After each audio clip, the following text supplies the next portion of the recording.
네, 오늘 신명기 마지막 34장 이 말씀은 모세의 오경, 창세기, 출애굽기, 레위기, 민수기, 신명기 5권이 끝나게 되는 모세 오경의 마지막 장이기도 하고 또 신명기의 끝이기도 하고 또 모세의 생애의 끝을 기록하고 있는 장이기도 합니다.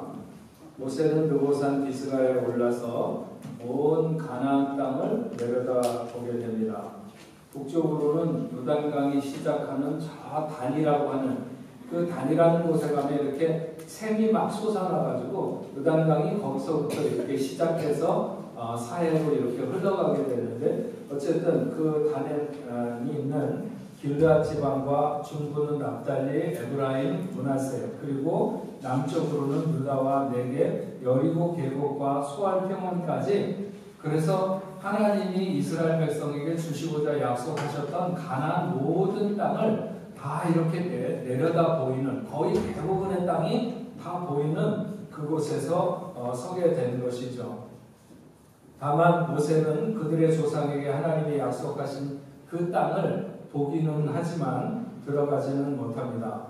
적어도 하나님께서 이 가나안 땅을 주시겠다고 약속하신 것은 모세로부터 모세가 지금 서 있는 그 시간으로부터 약 6세기 전에 그 아브라함과 이삭과 야곱에게 주신 약속이죠.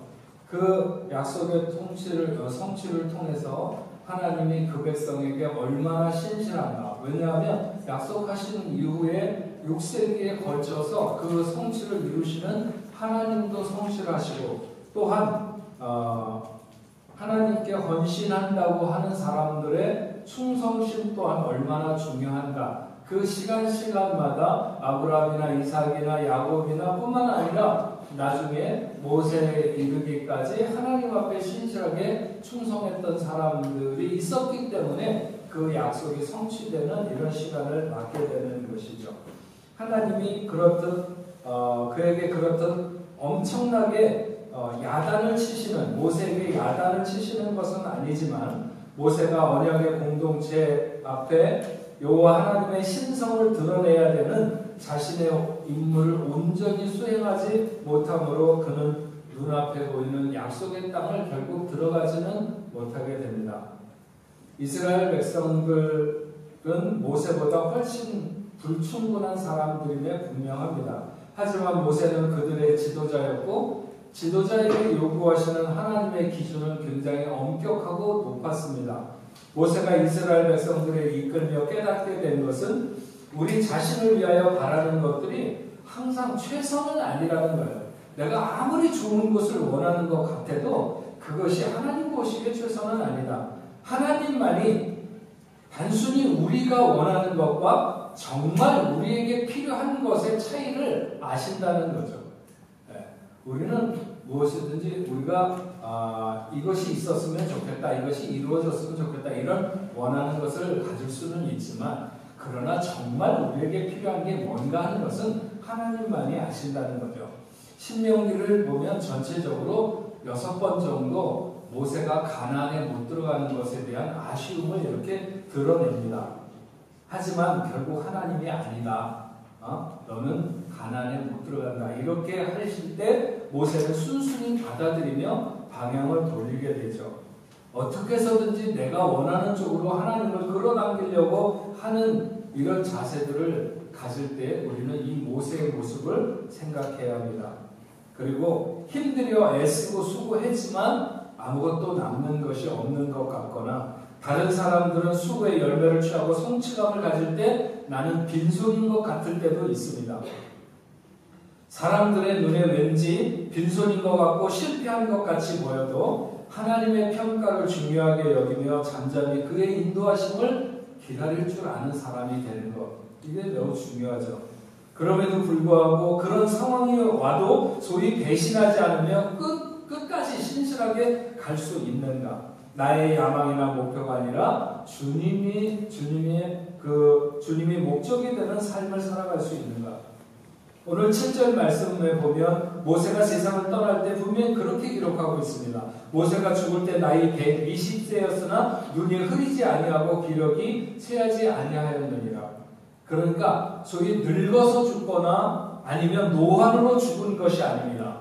그는 사명을 마치고 하나님의 부르심을 입었다 하는 것을 말하는 것이죠.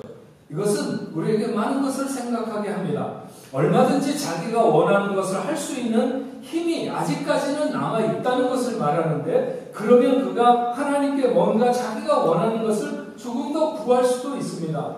요단강을 건너 가나안 땅을 들어서는 것까지는 보고 죽을 수 있게 해달라고 하나님 앞에 요구할 수도 있고, 또 사실 따지고 보면 그것이 그토록 어려운 일이 아니잖아요. 하나님께서 거기까지 인도하셨는데 거기서 조금만 내려가면 언덕을 내려가기만 하면 요단강이 있고 그것을 건너기만 하면 되는데, 하나님에게도 불가능한 일이 아니고 모세에게도 모자른 일이 아닙니다. 체력으로나 시력으로나 뭐든지 다 뒷받침되고 있다고 말하고 있습니다. 하지만 모세는 자신의 실수를 인정하고 하나님의 부르심에 원망 없이 임하는 이런 순복의 자세에서 그가 왜 지상에서 가장 온유한 사람이라고 하는 하나님의 인정을 받았는지를 보여주며, 하나님이 직접 대면하여 아시던 종임에도 불구하고 침범해서는 안 되는 하나님의 영광을 순간적으로나마 가로챈 실수에 대해서 엄중히 물으시는 하나님의 공의를 훼손하지 아니하고 그대로 받아들이는 이런 모세의 모습을 우리가 오늘 보게 됩니다. 하나님이 모세에게 맡기신 일은 이스라엘을 가나안까지 인도하는 것이었습니다. 그래서 모세는 이스라엘을 가나안이 보이는 모압 평지, 이제 들어가기만 하면 되는 그 문 앞에까지, 마치 편지 배달부가 남의 집 안방까지는 들어갈 필요가 없잖아요. 문 앞에까지만 편지를 배달하면 되는 것처럼 그렇게 모세가 한 것이 바로 모세의 사명이었습니다. 하나님은 가나안 정복을 위해 이제 새로운 사람을 준비하셨는데 그는 여호수아입니다. 5절 6절 말씀을 보면, 이에 여호와의 종 모세가 여호와의 말씀대로 모압 땅에서 죽어 벳볼 맞은편 모압 땅에 있는 골짜기에 장사되었고 오늘까지 그가 묻힌 곳을 아는 자가 없느니라. 그러니까 모세의 시체를 찾아내서 장사를 지낸 것이 아니라는 사실을 알려주는 것입니다. 모세는 혼자 산에 올라갔고 거기서 죽었으며 장사되었는데 어떻게 장사되었는지는 모르지만 어쨌든 하나님의 손에서 그는 하나님에게 들려졌다 하는 것이죠. 모세의 시신은 충분히 이스라엘 백성들에게 우상이 될 만했습니다. 하나님은 그것을 원하지 않으셨고 그래서 그의 시신을 감추신 것으로 보입니다.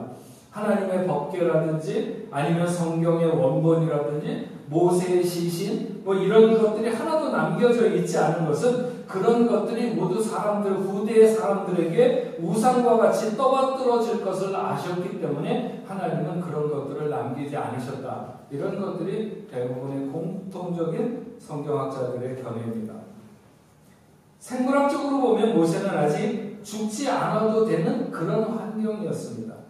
기력도 쇠하지 않았고 눈도 흐려지지 않았습니다. 하나님이 그를 비스가 산 꼭대기로 부르실 때 그것을 오르는 것이 자기의 죽음을 의미한다고 하는 것을 모세는 알았지만 기꺼이 올라갔습니다. 그는 죽음 앞에 당황하지 않았고 하나님의 부르심을 받아들였죠.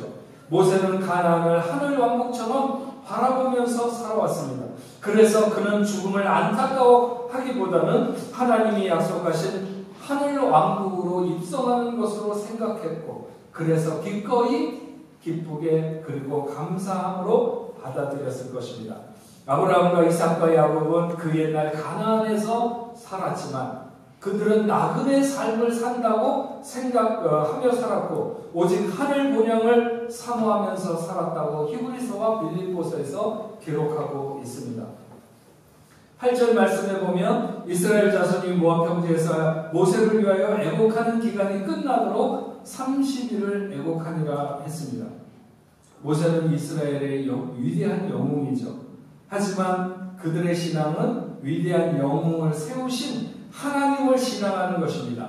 아무리 그가 위대해도 그는 하나님의 종입니다. 신명기는 종을 찬양하는 것이 아니라 종의 하나님을 찬양하고 있는 것입니다. 그래서 모세는 무덤이 없는 것이죠.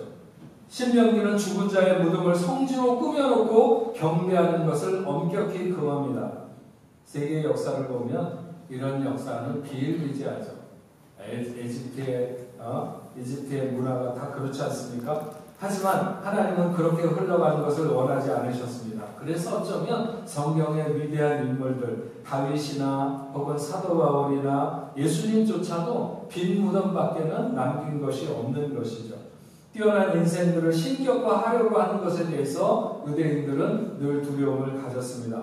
모세도 이 일에 대해서 철저히 경계했고 피하려고 노력했습니다. 사도 바울도 사람들이 너무 놀라운 역사를 나타낼 때 신인가 해서 경배를 하려고 할 때 그것을 적극적으로 말리고 경계했죠. 여러분, 피조물이 아무리 뛰어나다고 해서 신이 되는 것은 결코 아닙니다. 그래서 우리도 작은 일이라도 사람들의 칭찬이 쏟아질 때 우리는 우리 뒤에 계신 하나님을 가리켜야 될 줄로 압니다. 이런 훈련이 잘 되는 것이 정말 중요하죠. 모세는 120년의 삶, 자신에게 주신 사명을 잘 완수하고 떠났습니다. 인생은 누구나 이 순간을 맞습니다. 위대한 하나님의 사람 모세도 죽었습니다. 우리도 언젠가는 죽게 될 것입니다. 그때 정말 나의 삶이 주를 위한 헌신의 삶으로 후회 없이 살았다고 할 수 있는가? 인생은 소풍과도 마찬가지라고 표현한 시인이 있는데, 소풍을 갈 때는 굉장히 즐거운 마음으로 마치 우리가 이 세상에 그렇게 즐겁게 왔지만 집으로 돌아갈 때는 또한 집으로 돌아가는 곳에서 누리는 푸근함을 잊는 것처럼 우리는 그렇게 왔다가 그렇게 하나님의 부르심 앞에 돌아가야 될 줄로 믿습니다. 모세는 이스라엘 백성들을 데리고 광야를 지나며 수도 없는 많은 불평과 원망을 들었습니다. 그래도 그는 끝까지 그 백성을 사랑한 위대한 종이었죠. 모세처럼 그렇게 목숨을 내놓고 그 백성을 사랑하던 그 자세를 오늘 우리가 세상을 향하여, 믿지 않는 사람들을 향하여, 아니면 서로 이웃을 향하여 가질 수 있는가? 또한 그는 자기 일을 완수했을 뿐만 아니라 다음 지도자를 세우고 떠나게 되죠. 우리의 스피릿이 다음 사람에게 계승될 수 있도록 우리는 그렇게 늘 준비해야 합니다. 9절에 이렇게 기록합니다. 모세가 눈의 아들 여호수아에게 안수하였으므로 그에게 지혜의 영이 충만하니 이스라엘 자손이 모세에게 여호와께서 모세에게 명령하신 대로 여호수아의 말을 순종하였더라. 여러분, 저는 여기서 굉장히 신앙생활에 놀라운 사실을 한 가지 보게 되는데요. 솔로몬이 1,000번제를 하나님 앞에 드리고 난 다음에 하나님 앞에 구한 것은 지혜였습니다. 다른 어떤 것도 아니라 하나님의 지혜를 그가 구했는데, 모세가 여호수아에게 안수할 때 그에게 어떤 다른 힘이 와졌다고 말하고 있는 것이 아니라 지혜의 영이 충만해졌다고 그렇게 기록하고 있습니다. 우리가 신앙생활을 하면서 하나님을 믿으면서 중요하게 여기고 받아들여야 되는 것, 그것은 지혜의 영이 충만해지는데 그 통로가 무엇인가 하는 것입니다. 어떤 이들은 교회 생활을 하면서 나만 잘하면 신앙생활이 잘 된다고 생각하는 어떤 내 행위에 뭔가 그 잘됨에 어떤 그런 역사가 있을 거라고 생각하는 사람들이 종종 있죠. 그러나 하나님의 사람들을 통해서 기름을 부어주시거나 지혜의 영을 충만하게 하거나, 얼마 전에 제가 스페인 그 제자훈련 세미나에 갔었을 때 독일에서 오신 목사님이 강의를 하는 중에 그런 얘기를 하더라고요.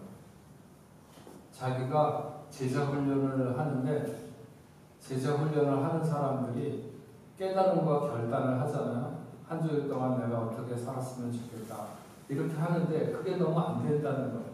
그래서 이 사람들이 그 제자훈련을 끝나고 나가려고 그러면 그 자기를 붙들고 기도해달라고, 이번 주일에는 꼭 자기가 깨달음과 결단한 것을 실천할 수 있게 해달라고, 그렇게 안수기도를 해달라고 해서 자기가 공부 끝나고 나가는 그 사람들을 놓고 기도를 하고 그렇게 나간다는 거예요.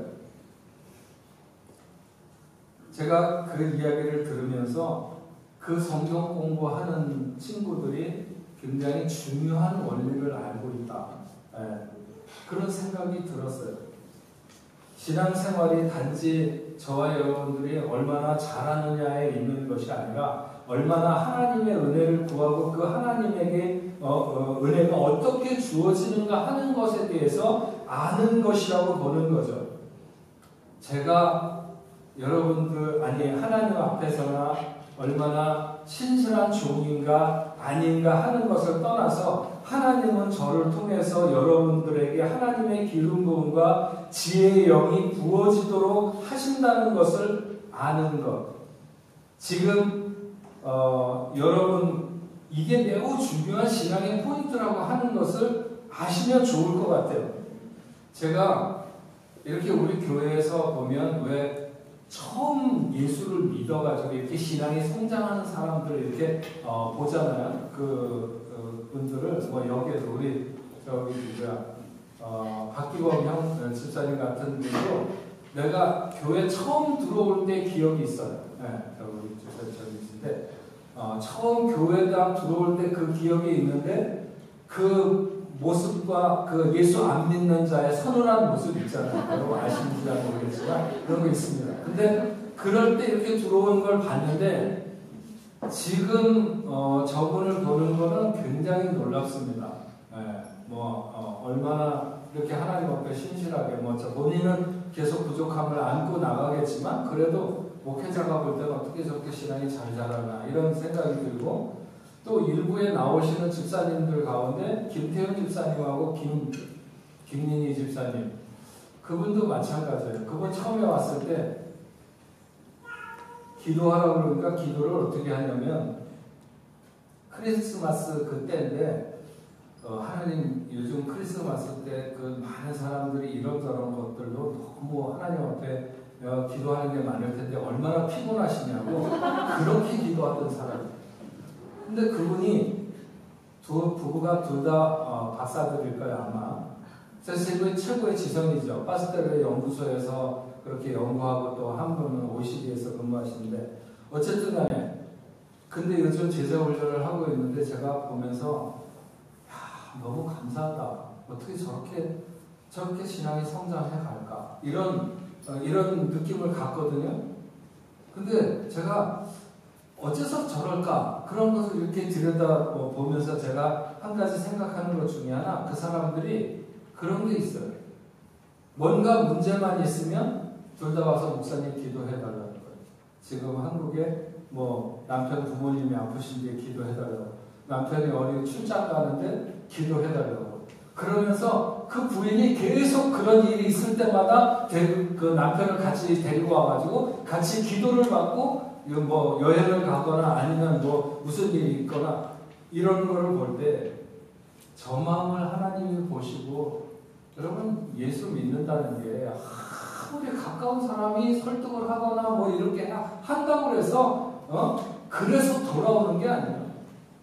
근데 제가 그런 걸 보면서 어떤 자세를 가지고 저 사람들이 어떤 자세를 가지고 이렇게 하나님 앞에 서는가. 그래서 제가 볼 때는 하나님이 저들을 그 신앙을 저렇게 축복하시는 것이 아닌가. 예전에 우리 교회에 왔던 어떤 권사님 굉장히 큰 사업가였죠. 한 번에 100억도 하나님 앞에 헌금했던 분이신데 그분이 옛날 그런 얘기를 했어요.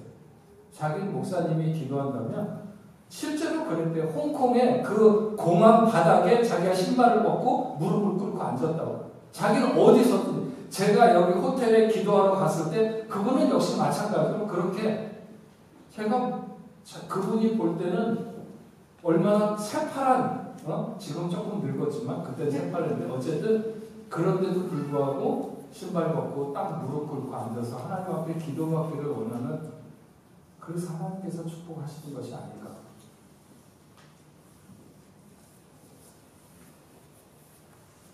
교회는 다른 어떤 모임이나 커뮤니티와는 전혀 다릅니다. 여호수아의 능력이 무엇을 배워서가 아니라 어떤 조건을 갖추어서가 아니라 모세가 안수할 때 지혜의 영이 충만했다고 오늘 말씀하고 있어요.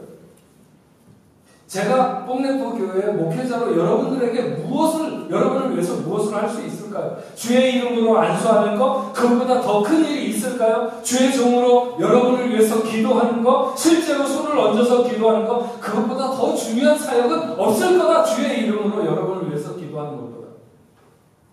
지도자에 대한 이양이 여기에서 일어나고 있는 거예요. 그 위대한 지도자의 이양이 어떻게 일어나고 있는가? 모세가 여호수아에게 안수함으로 지혜의 영이, 지혜의 신이 여호수아에게로 넘어가게 되는 거죠. 네. 그래서 모세의 안수를 받기 전에 여호수아와 그 이후의 여호수아는 완전히 다른 여호수아가 되는 거죠. 하나님의 지혜의 영이 그에게 부어졌고 모세에게 있었던 지도력과 백성을 이끌 수 있는 힘과 담대함과 이런 것들이 그에게 주어진 것입니다. 노력해서 뭘 자격증을 딴 게 아니에요. 모든 이스라엘이 이제는 여호수아를 모세처럼 따르게 되었다고 성경은 비로소 기록하고 있어요. 모세의 마지막 일이 바로 여호수아를 자기와 같은 지도자로 세워서 하나님의 인정을 받는 것이죠. 이제 비로소 가나안의 정복을 임할 수 있는 그런 모든 준비가 비로소 끝나게 된 거예요. 34장 10절에 이렇게 기록하죠. 그 이후에는 이스라엘의 모세와 같은 선지자가 일어나지 못하였나니 모세는 여호와께서 대면하여 아시던 자예요. 모세가 여호와를 대면하여 알던 자라고 말하지 않고 여호와께서 모세를 대면하여 아시던 자라고 하는 이 놀라운 표현을 쓰고 있습니다. 우리는 누군가 유명하거나 힘이 있거나 하는 사람을 잘 안다고 하는 것과 그분이 우리를 안다고 하는 것은 다르죠. 저는 옛날에 중학교 때인가 길을 지나가는데 아는 사람이 앞에서 오는 거예요. 그래서 이렇게 손을 흔들면서 아는 척을 했어요. 그랬더니 이 사람이 나도 잘하는 사람인데 얼른 생각이 안 나는 거예요. 그래서 이름을 부르면서 얘기를 해야 되는데 그 얘기를 못하고 근데 뭐 하여튼 그러다가 이렇게 지나쳤어요. 지나갔는데 지나가서 딱 생각하니까 아 내가 아는 사람이 아니라 탤런트인 거예요. 여러분들도 그런 실수하지 마세요. 어디 가다가 많이 낯익은 얼굴이라고 아는 척했다가 네. 그래갖고 굉장히 혼자서 하여튼 뻘쭘했던 그런 기억이 있는데 하나님께서 대면하여 아시던 자라고 하는 그 인생이 얼마나 멋질까요? 그러면서 11절 12절에 그가 한 일을 설명하죠. 여호와께서 그를 애굽 땅에 보내사 바로와 그의 모든 신하와 그 온 땅의 모든 이적과 기사와 모든 큰 권능과 위엄을 행하게 하시니 온 이스라엘의 목전에서 그것을 행한 자이더라. 모세는 지금으로부터 따지면 약 3,500년 전 그때의 사람인데 지금까지 온 이스라엘 사람들에게 가장 위대한 선지자로 추앙받는 탁월한 지도자인 것을 알 수 있습니다. 그는 정말 이스라엘을 애굽에서 이끌어 가나안 입구까지 데려오기까지 수많은 이적과 기사와 수많은 권능과 위엄을 나타냈습니다. 하나님과 함께하는 사람 수많이 있었지만 누구도 그만큼의 놀라운 역사를 나타낸 사람은 없었습니다. 그러나 그런 이적과 기사를 베풀었다고 하는 그런 표현보다는 여호와께서 그를 대면하여 아시던 자라고 하는 이 표현이 얼마나 훨씬 그를 높이고 있는가 하는 것을 우리가 알 수 있습니다. 하나님을 대면하여 하나님께서 그를 대면하여 아시던 자라고 하는 것은 의미적으로는 마치 마주보는 것 같은 그런 자라고 그렇게 아는 자라고 하는 표현이지만 실제적인 의미는 그만큼 친밀하다는 것을 나타내는 것입니다. 사랑의 관계가 아니면 알 수 없는 서로 부부가 아니면 알 수 없는 점이 있습니다. 그 부부 사이에만 알 수 있는 점 그렇게 사랑하는 관계에서만 알 수 있는 그런 관계를 안다고 하는 표현이 히브리어로 야다라고 하는 표현입니다. 그런데 여기서 여호와 하나님께서 대면하여 아시다고 모세를 대면하여 안다고 할 때 그 야다라고 하는 표현을 써서 그만큼 친밀한 관계에 있음을 말하는 거죠. 하나님과 모세는 그 정도로 친밀하다는 거예요. 그러니까 하나님의 마음을 잘 아는 자였다는 거죠. 여러분 광야를 지나는 이스라엘 백성들이 하나님을 원망해서 하나님의 진노를 유발하게 되죠. 크게 화가 나신 하나님은 그 백성을 다 쓸어버리고 모세를 통해서 새로운 민족을 일으키시겠다고 그렇게 말씀하셨습니다. 그때 모세는 그런 하나님을 막아서로 나서게 되죠. 그것은 마치 자식이 너무나 큰 잘못을 저질러서 아버지가 분노가 커서 그 자식을 버리겠다고 할 때 어머니가 그 아버지를 말리고 나서는 것과 비슷한 것입니다. 어머니가 말리는 것은 왜 말리느냐?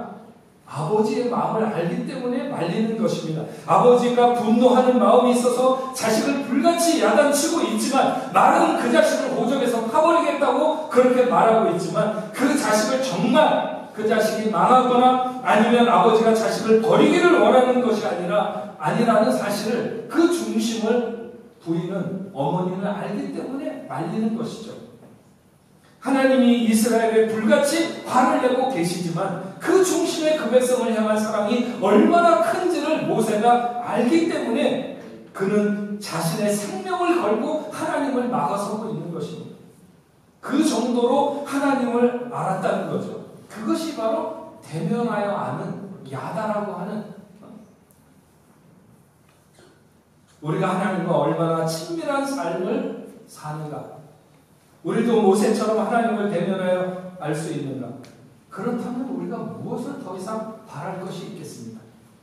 그러나 많은 사람들이 하나님을 안다고 하지만 실상은 하나님이 아는 것이 아니라 자기가 하나님을 안다는 것에 머무는, 우리도 우리의 인생을 끝날 때 하나님이 대면하여 아는 자라고 하는 그런 평가를 얻도록 우리의 소망을 거기 두고 오늘을 살아가야 하지 않을까. 오늘 신명기 34장 모세의 죽음을 통해서 우리가 알 수 있는 것은 우리 모두가 다 죽는다는 사실보다는 우리는 사명적 존재라고 하는 사실을 알아야 합니다. 모세는 생물학적으로 죽지 않아도 될 만큼 기력도 쇠하지 않고 눈도 흐리지 않았습니다. 다만 그는 사명을 마치고 하나님의 부르심을 받게 되는 것이죠. 이것은 우리가 얼마나 오래 사는가, 언제 죽는가 하는 것보다 우리가 사명적 존재라는 사실을 알게 하는 것입니다. 얼른 생각하면 모세의 생애의 목적이 가나안에 들어가는 것 같지만 그의 사명은 이스라엘을 가나안의 입구까지 데려가는 것이었고 모세는 그 사명을 완수하게 됩니다. 하나님이 우리 각자에게 원하시는 사명은 우리 모두 서로 다를 수 있습니다. 그러나 누구든지 그 사명을 감당하기 위해서 우리는 오늘도 전력 투구하면서 살아가는 삶이 되어야 합니다. 많은 사람들이 부유하거나 건강하게 사는 것은 생애 최대의 복으로 생각합니다. 하지만 그렇지 않습니다. 그 삶의 형편이 어떻든지 우리는 사명을 향해서 앞으로 나아가고 전진하고 있어야 하는 것이죠. 내가 원하는 것이 아니라 하나님이 원하는 것에 초점을 맞추고 살아가는 삶이 되기를 바랍니다.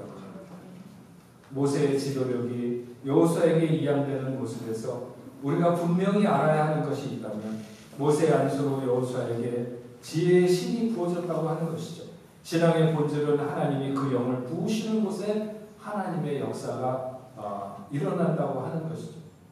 제가 이 설교를 했더니 금방 설교 끝나고 우리 저 일부에 안국집 집사는 와서 제자 훈련하는데 자기 끝날 때까지 목사님이 기도를 해달라는 거예요. 야, 확실히 머리 좋은 사람은 다르다. 내가 그러면서 알겠다고 내가 하여튼 끝날 때까지 당신 위해서 기도할 테니까 잘 하라고 그러는데 어쨌든 우리가 좀 신앙생활을 하는데 신앙의 본질 이런 걸 붙잡고 생활하면 좋겠습니다. 신앙생활이나 교회생활에 엉뚱한 것을 붙잡고 생활하는 사람들이 종종 있죠. 그보다는 하나님의 능력, 성령의 권능을 입기를 구하는 저와 여러분들이 될 수 있기를 바랍니다. 마지막으로 우리의 삶의 평가는 모세와 같이 하나님을 대면하여 아시는 자라고 하는 그런 목표가 되기를 바랍니다. 하나님과의 친밀함이 깊어서 하나님이 원하시는 것이 무엇을 원하시는지에 늘 마음을 기울이는 신앙생활을 하고 그렇게 결단하고 적용하기 시작하면 그러면 분명히 하나님과 친밀함을 느끼며 신앙생활하게 될 줄로 믿습니다. 어떤 이들은 하나님과의 관계가 아직도 너무 멀고 어떤 이들은 너무 의례적인가 하면 어떤 이들은 너무 일방적입니다. 대면한다고 하는 것은 서로 안다는 거죠. 서로 친밀하고 가깝다는 것을 말합니다.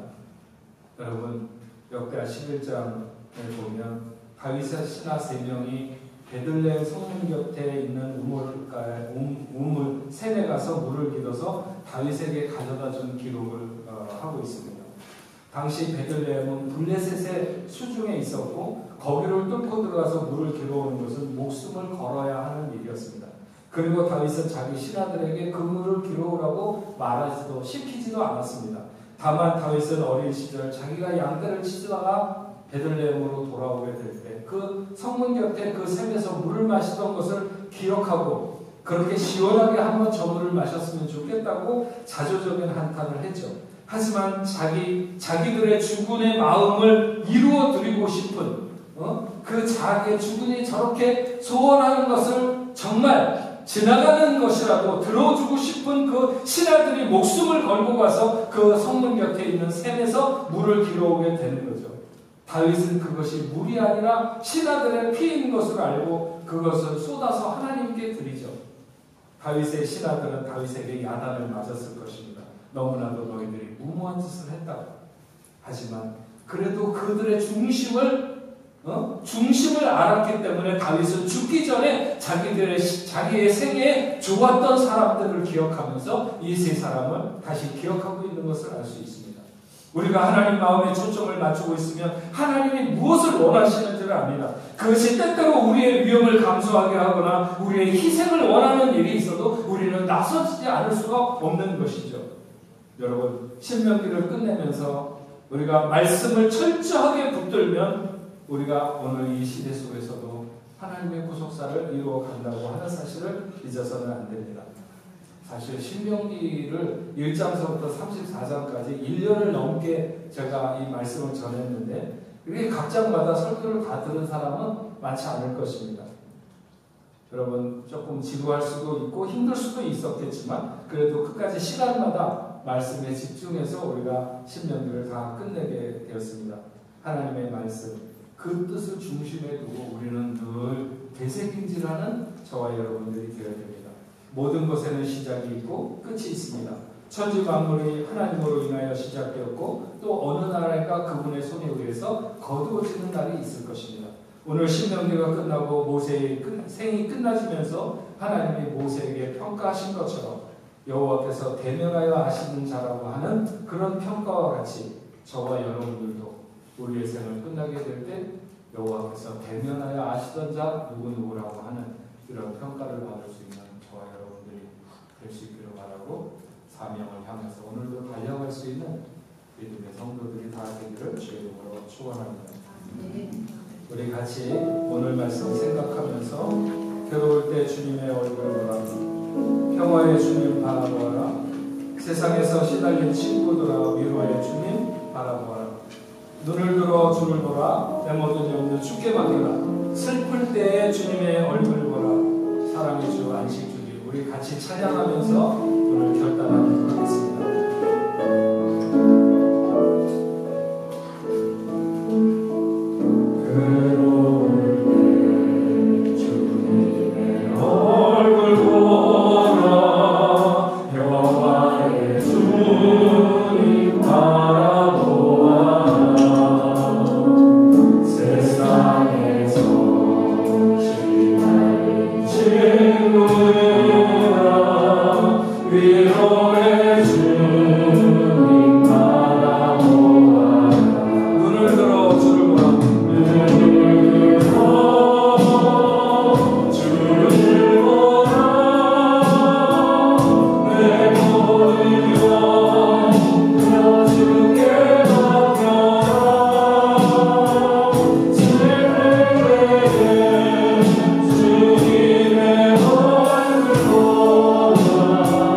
사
34장 말씀을 통해서 모세가 그의 생을 마치면서 하나님으로부터 여호와께서 대면하여 아시건전하고 그가 그 사명을 감당하기 위해서 평생을 어떻게 하나님 앞에 신실하게 달려왔는지를 결산하며 그의 죽음까지 머뭇거리지 아니하고 하나님 품에 안긴 모세를 아버지 하나님 저희가 돌아보면서 저희들도 언젠가 우리의 생을 끝날 때에는 모세처럼 그렇게 하나님의 인정받는 삶을 위해서 오늘 우리에게 주어진 사명, 하나님의 마음을 알고 하나님과 더불어 친밀한 관계 속에 살아가는 믿음의 자녀들이 다 될 수 있도록 주여 도와주시옵기만을 간절히 바라고 원합니다.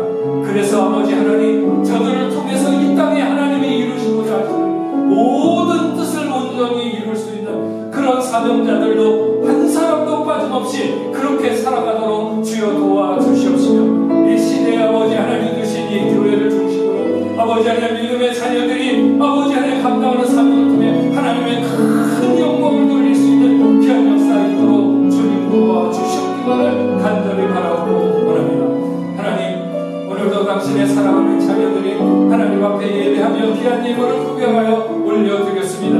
마음을 다해 드리는 아버지 하나님 귀한 예물을 하나님 흠양하시고 믿음의 자녀들의 삶을 지금까지 인도해 오셨듯이 앞으로 가는 길에도 하나님 함께하여 주시옵소서. 어떤 난관과 어려움이 있다고 해도 주저하지 않게 하시며 눈을 들어 주를 바라보게 하시고 아버지 하나님만이 우리의 축복의 근원이 되심을 알 수 있는 저희들 다 될 수 있도록 주여 도와주시옵소서.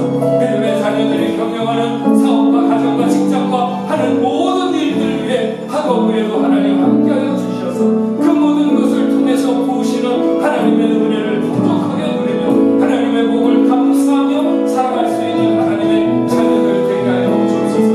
11조로 감사의 예물로 성경으로 주일용으로 여러 가지 목적을 가지고 하나님 앞에 드려주는 그런 귀한 예물마다 아버지 하나님 더 넘치게 주어주시고 마음껏 아버지 하나님 손을 펼쳐서 하나님의 나라 하나님의 뜻을 위하여 일하는 귀한 자녀들 다 될 수 있도록 주님 도와주시옵기를 간절히 바라고 원합니다. 흩어지는 삶의 현장에서도 늘 성실할 뿐만 아니라 또한 정직하게 하시고 진실하게 하시고 깨끗하고 맑은 삶을 살아가는 하나님의 자녀들 다 될 수 있도록 주여 도와주시옵소서. 아버지 하나님, 우리로 인하여 이 시대에 많은 사람들이 하나님을 보게 하시며 하나님 앞으로 돌아오게 되는 놀라운 역사가 있도록 인도하여 주시옵소서. 하나님, 저희 교회와 더불어 협력하고 있는 모든 선교지들마다 하나님 함께하여 주시옵시고 아버지 하나님, 그 선교사님들 비록 어렵고 힘든 환경 속에 있지만 그럼에도 불구하고 여전히 하나님의 나라를 위하여 자신을 쏟아붓고 하나님의 나라를 확장하는 귀한 역사 있도록 주님 도와주시옵기만을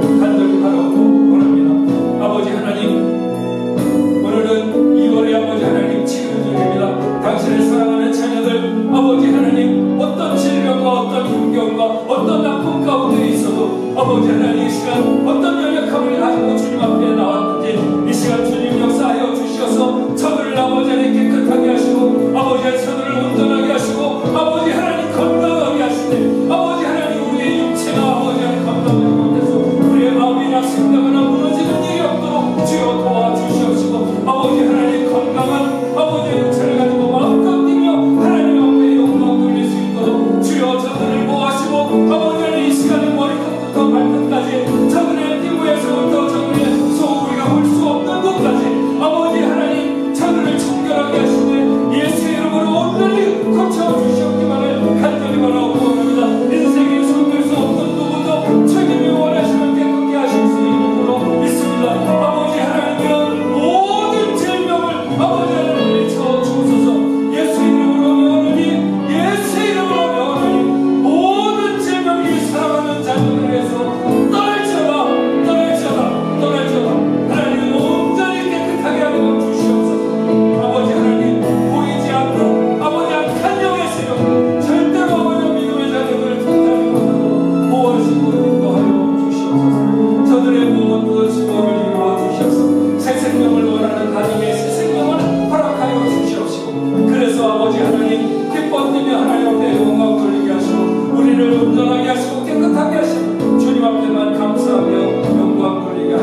하나님 아버지의 크신 사랑과 성령님의 감화 감동으로 교통하심이 오늘 하나님 앞에 나와 예배하는 당신의 사랑하는 자녀들과 저들의 가정과 직장과 두군 고국에 세계 만방에 흩어져 복음을 전하는 모든 선교사들과 그 사역지 위에 이제부터 영원토록 함께 있을지어다.